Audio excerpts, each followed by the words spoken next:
if you do go into lockdown, but it's actually a tip you can use even if you don't. But if you're going to reactivate your database, a couple things I want to teach you. You should absolutely learn about list segmentation. Hey docs, Dr. Ryan Rieder here, founder of DC Practice Growth and co-owner of 9 Practices myself.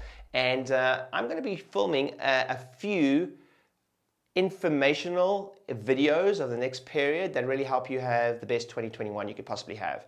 And I'm going to be teaching stuff that really helped us. We were closed for 8 weeks. We lost $1.5 million worth of revenue being closed for that period of time. We had 6,000 pre-scheduled patients in the diary. We had to move and go through that whole process. And we had to reactivate a massive diary, a massive schedule or database. And today's tip is exactly one little tip about that that's going to make all the difference for you. And it's called trying to pivot in this period. If you have to reactivate, because you want to be planning for the next 2021 as if you could get the order to shut your practice down, close down, or your area or country or state go into, or county go into lockdown with short notice. I mean, we were just given 48 hours just yesterday that we're going back into tier 3 where our practices are. And I have students all over the world, so we are teaching these strategies to prepare you. So here's what I need you to understand. If you do go into lockdown, but it's actually a tip you can use even if you don't. But if you're going to reactivate your database, a couple things I want to teach you. You should absolutely learn about list segmentation, which means you got your message to market match or offer to market match. That does not mean that your entire database gets the same offer or opportunity or get offered the same opportunity to come in.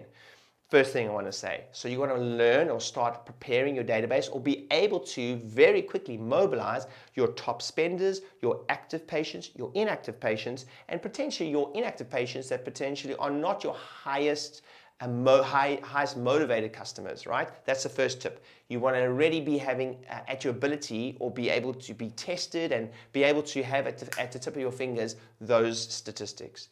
The next thing that's absolutely key to you reactivating your database is trying to pivot into something called permission-based marketing. Now, if you've ever received a call on the phone from a telemarketer, you and I would both say that it's pretty irritating when you get a cold call, right? So all I'm trying to do is position the call, which is essential to reactivate your database, by the way. If you close for 8 weeks and you're not using telephone calls, if you're not getting on the phone, you are leaving thousands and thousands of dollars on the table. But here's my little tip for you. The telephone call always works best after the fact. Let me explain.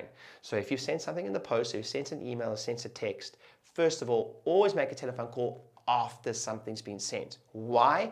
Because of this golden line.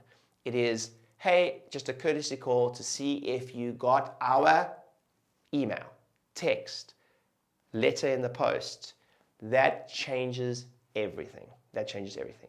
Because all of a sudden, by the way, most of our telemarketing teams or teams on the phone are not highly skilled, highly trained telemarketers.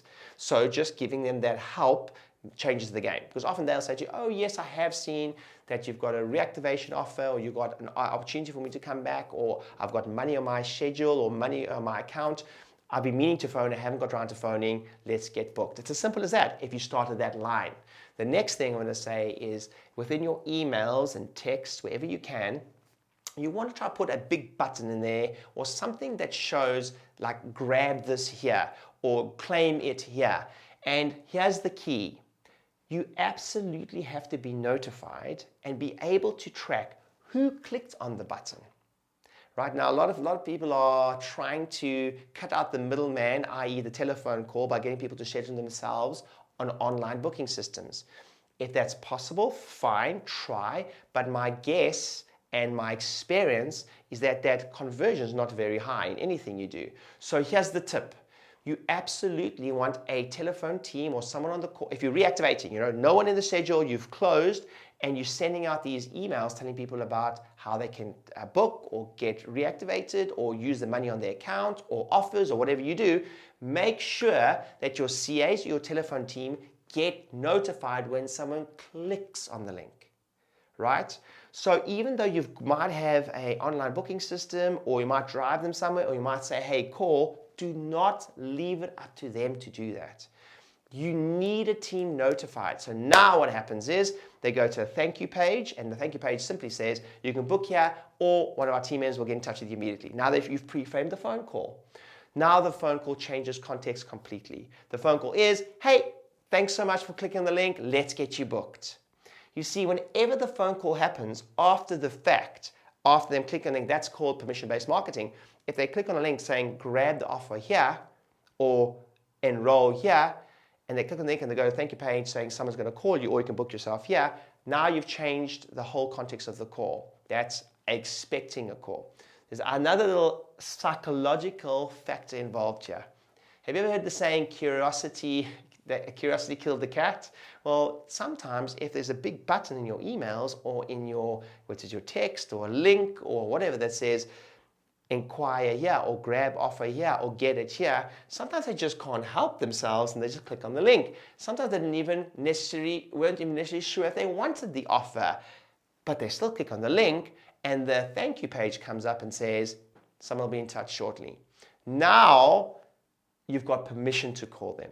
Now, even if they often don't want the offer, they're still on the phone, which is worth a lot, as they are highly motivated. They opened the email, they clicked on the link, they read the email, they should still get a call. And best of all, they've notified you that you can call them as such. They've given you permission to call them because they clicked on the link. And the link said, thank you page said, hey, we're going to give you a call shortly. So they can't be upset when you do call them. I hope that makes sense. Often, even if they weren't sure if they wanted the offer, because you called them, they just go, oh, go on then, let's get it done. I promise you the tips I've given you just in this video are going to make all the difference. Last little tip. When you call, the click or lead or initiation of the tag to call and the call time is imperative that that's short. So there are studies that now show that if you miss the 5-minute window, which is not always possible, but if you miss it, it can get up to 100 times more difficult to get that person on the phone. Even to get them on the phone, it can go up 100 times more. So in a time where all of us are a little bit short-staffed, where all of us have some challenges with regards to, if you have to lay off people, or if you had to put people on furlough, or if you had to not keep your whole team in while you have no flowing patient visit base, then you may think it's harder to make the call in 5 minutes, but it costs you more in resource to miss the 5-minute window. So again, that's just training to let your team know that. This is obviously gold I'm teaching you now, and it'll make all the difference for you. Hope this is helpful. Keep a lookout for our series. We've got a whole reactivation, a whole COVID series, Thriving the New Economy. I am teaching this stuff in a free web class coming up on the 16th and 17th of January. I'm going to teach you all these strategies and actually give you the swipe files and the scripts and the texts and the emails and a lot of these, if you will, resources to help you do this when you have this happen to you in 2021, and you should expect it to happen to you in 2021. Join us on there.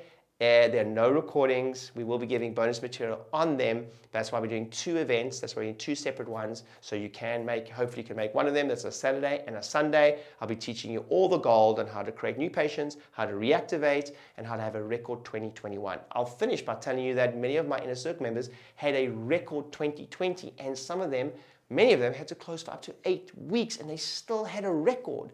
That means the highest number of revenue, the highest number of new patients, the highest number of weekly patient visits they've ever had in their entire life. I want to teach you these strategies, 16th and 17th of January. I'll see you there. Click on the link below, and we'll sort you out.